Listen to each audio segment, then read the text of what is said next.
வணக்கம். இன்றைய press news செய்திகள். தேனி மாவட்டம் தமிழக கேரள எல்லையில் அமைந்துள்ள மங்களதேவி கண்ணகி கோவில் பகுதியில் சித்ரா பௌர்ணமி தினத்தை முன்னிட்டு சித்திரை முழுநிலவு திருவிழா பக்தி மிகுந்த சூழலில் நடைபெற்றது. ஆயிரக்கணக்கான பக்தர்கள் பங்கேற்று அம்மனை தரிசனம் செய்தனர். பச்சை நிற பட்டுடையில் அலங்கரிக்கப்பட்ட கண்ணகி தேவி பக்தர்களுக்கு அருள்பாலித்தார்.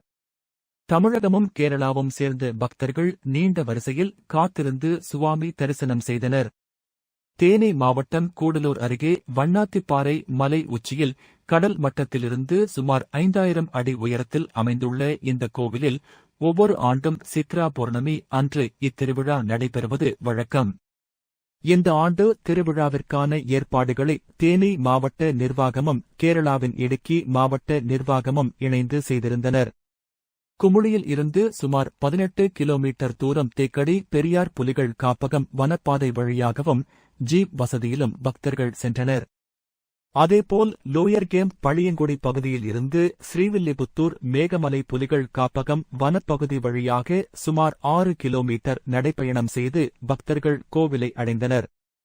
பக்தர்களுக்கான குடிநீர், உணவு, போக்குவரத்து, மருத்துவம் மற்றும் சுகாதார வசதிகள் சிறப்பாக செய்யப்பட்டிருந்தன.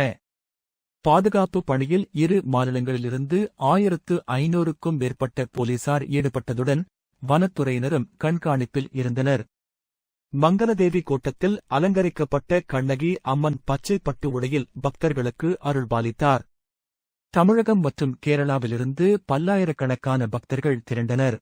இதே நேரத்தில் முன்னர் 3 நாட்கள் நடைபெற்ற இந்த திருவிழா தற்போது ஒரு நாளாக குறைக்கப்பட்டுள்ளதுடன் மாலை 4 மணி வரை இருந்த அனுமதி நேரமும் இந்த ஆண்டு மதியம் 2 மணி வரை மட்டுப்படுத்தப்பட்டது.